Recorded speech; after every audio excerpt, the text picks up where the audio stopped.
Why do I think it might not be the best idea to put especially teenage girls on antidepressants? Hi, I'm Dr. Patty Barch. I'm a traditional naturopath, founder and owner of Naturally Unbridled Wellness and naturallyunbridled.com, where we focus on wellness solutions, not disease management. This is Down the Ridge with Dr. Patty, where I give you 7 to 10 minutes of holistic life and wellness information on my way to work. This is not medical advice. This is for entertainment purposes only. Don't listen to me. Listen to whoever you put in charge of your body and your kids. So today I wanted to talk a little bit about these SSRI, selective serotonin reuptake inhibitor drugs that are rampant in today's society. Now, being a teenager is hard. Excuse me. Good morning. Being a teenager is hard, right? That's when you're coming of age, trying to figure out who you are in the world. And then you're trying on different personalities. Man, I was a Valley girl for a little while living in Boston.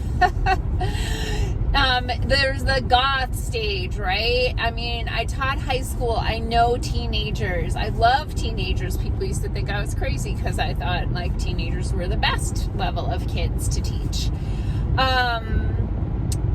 But what we've done in society is we have medicated children out of their emotions, or adolescents out of the children too, but medicated adolescents out of their emotions, and they will feel numb. So I loved teaching, and I think the vast majority of students that I taught would tell you that they enjoyed my classes. I often would try to incorporate critical thinking into my lessons, not just regurgitate this back at me. Let's look at the situation and evaluate it, critique it. And I remember I used to always try to find a way, and I succeeded all the time, in incorporating a movie called Food Matters, a documentary film called Food Matters, into my curriculum of any class I ever taught, because I thought it was so important that every student know this information about the role of food and nutrition in life and health. And I remember one of the times that I showed this video, in the video they talk about Prozac. Now, Prozac isn't as popular as it used to be. Back in the 90s, Prozac was kind of the bigger thing they were giving children. Of course, the school shooters were on Prozac. You can look that up. Back in the 90s. But it talked about the detrimental effects of Prozac, and students would just ask me very vulnerable questions because they felt safe in my classroom.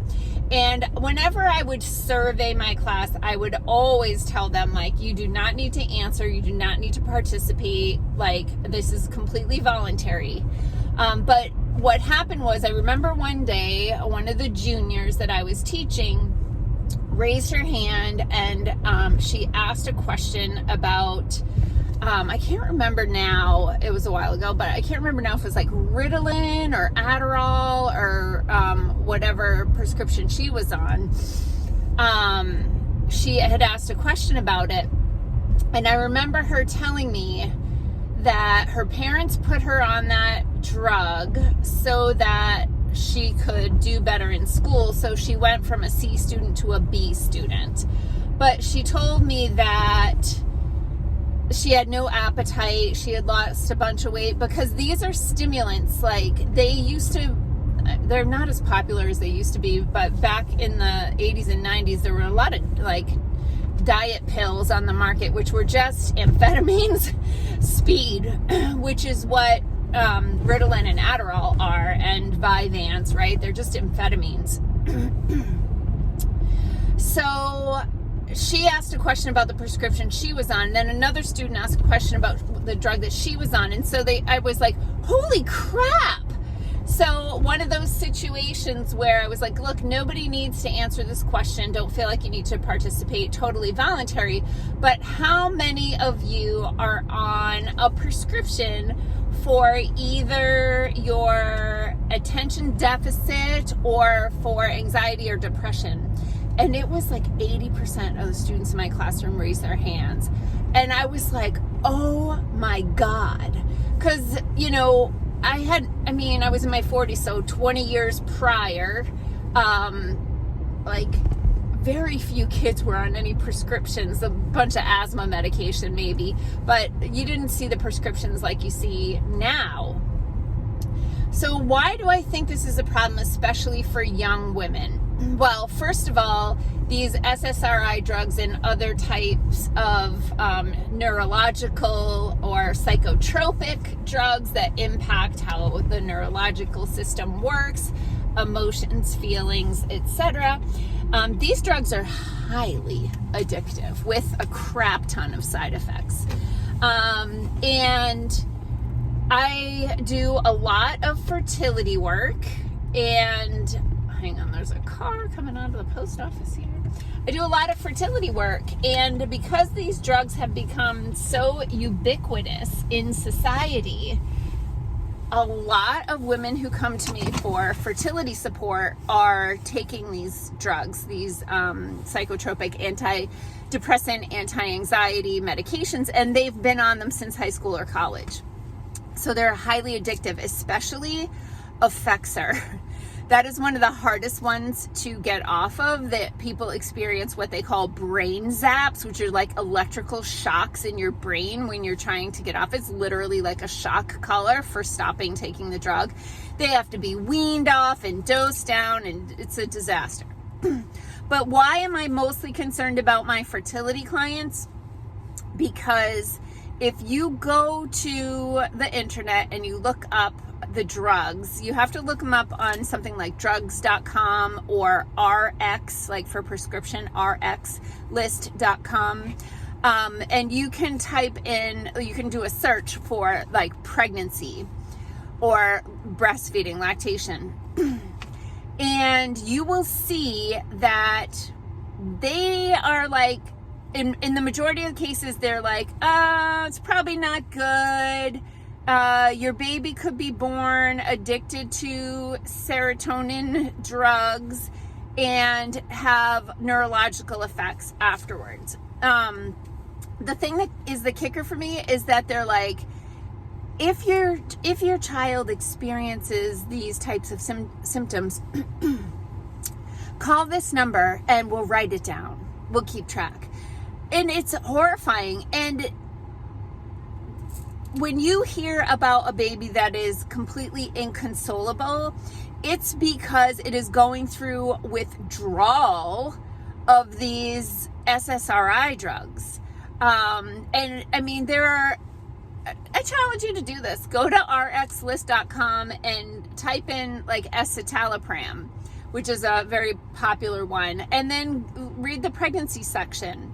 So in my opinion, anyone who is hoping to have like a baby or be pregnant at some point should work with their medical provider and or wellness healthcare practitioner to transition off of these SSRI drugs and get the support they need to balance their emotions. Sometimes they need counseling. Sometimes they need support for an entirely different class of neurotransmitters. So you'll see, I'll have people who come in, they're on 3 different psychotropic drugs, right? Like an SSRI drug, another drug, and then like clonazepam to help them sleep, right? Their brain chemistry is totally overrun by pharmaceuticals. And they still have anxiety and depression because what these people need is not serotonin support. They may need support with GABA or catecholamines or acetylcholine or all of these other neurotransmitters or a combination of neurotransmitters. And why are their neurotransmitters off? Because they don't eat healthy food, and their gut bacteria that synthesize these neurotransmitters are crowded out by bad bacteria that, or yeast or parasites that don't make these neurotransmitters. So it comes back to food, it comes back to gut. Gut health equals brain health, and pharmaceuticals only are putting a piece of tape over the check engine light so that you can't feel your emotions at all. And if you can't feel your emotion is energy in motion. It needs to move. If you stagnate it, it is going to express itself in another way. And this is often where diseases can start to manifest. Okay, so it's Friday and it's sunny, and you can see compared to my driveway, there's no snow here at the bottom of the ridge, but we still have a crap ton of snow up at my house, and hopefully it's supposed to get up to about 50 degrees today, so hopefully a lot of that is mud when I get home. Okay, peace out, peeps. Have a healthy day and a healthy weekend.